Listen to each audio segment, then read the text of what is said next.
I needed the girl that was right behind me. There was just two of us left. I needed her to miss. And she had the advantage of going after me, so I had to go first. And I took my 3 jumps. It would have been at 12-1, what we both went out at. And I took my 3 jumps and missed all 3. I mean, she goes after me, but I took my first 2, and then I took my last one, and it came down to her final jump. And there's always that superstition that you have to look away whenever your competitor's jumping, which I had made the mistake of watching at the height before. Had she missed, I would have had it for sure. And I finally turned away, and I just looked at the American flag and watched it blow in the wind, and before I knew it, I turned around and she had missed it, and I knew that I had beat her on misses, so I knew I had gotten it at that point. And it came down to hoping that somebody missed, but it was a really cool experience. Was your heart beating really fast? What was it like having to wait? It was tough, and she had actually slipped on her very first jump. Her hands ended up slipping, and she slipped all the way down the pole, which I knew was going to come into play a little bit, because whenever you do that pole and the tape that's on there burns your hands. So I don't think she was feeling too well, and so I was hoping that was going to kind of play in my favor, which I think it had a little bit to do with it. But my heart was beating like crazy, because it's what you live to compete and win like that, and so it was a well-fought battle for the end there.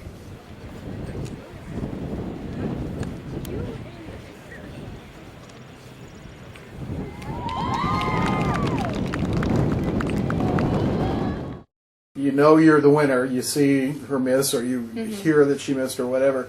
First thought that went through your head was what?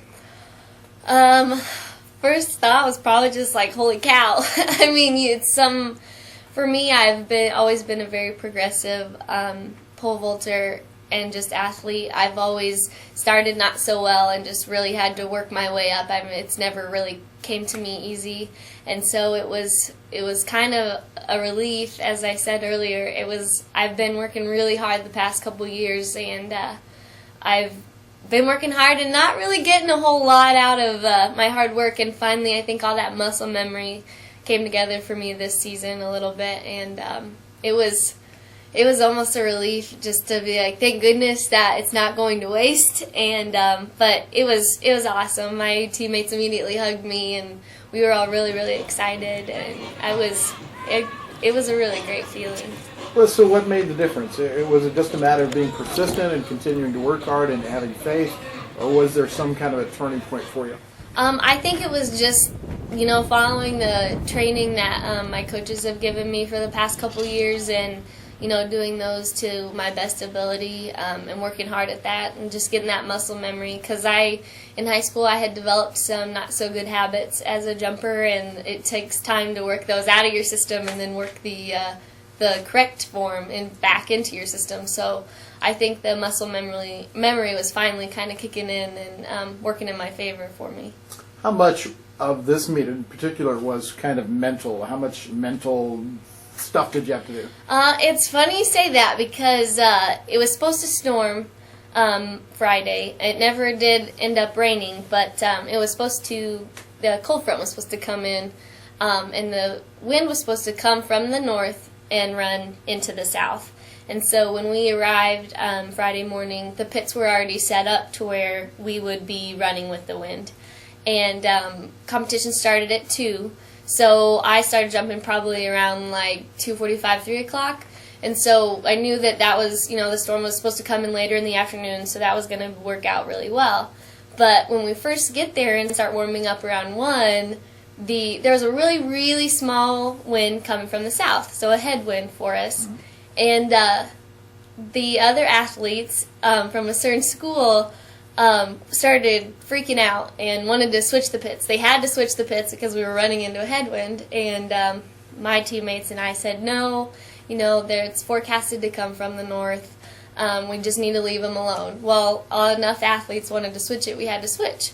So we switched, and thank goodness I'm not near of a head case as other vaulters, because by the time we started jumping and it was down to like the top 5 of us, we had a pretty decent headwind coming at us, and I was very honestly, they kind of screwed themselves over a little bit because they were much bigger head cases than I was.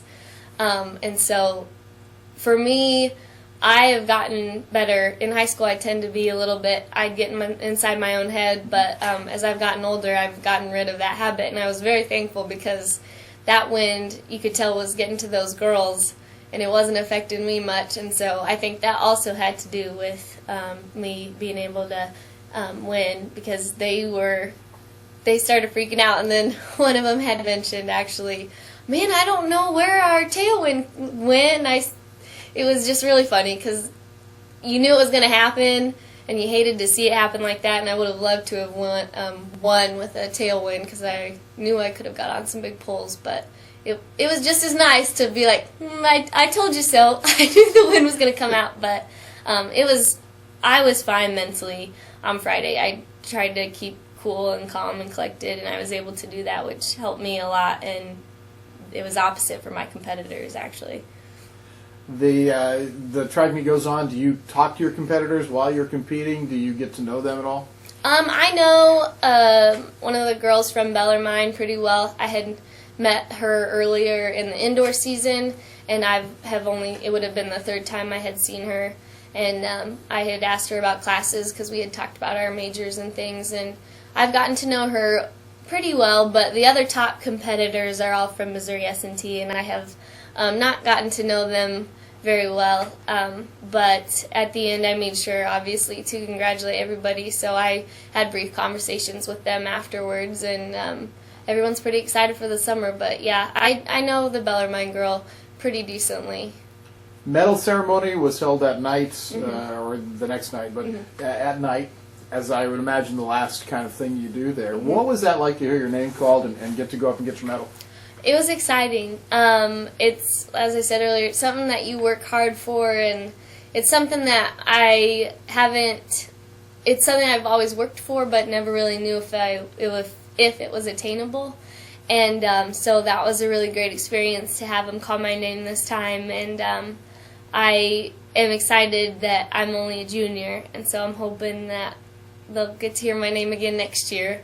I've got a lot of work ahead of me still, but women's pole vault from Jessica Borey.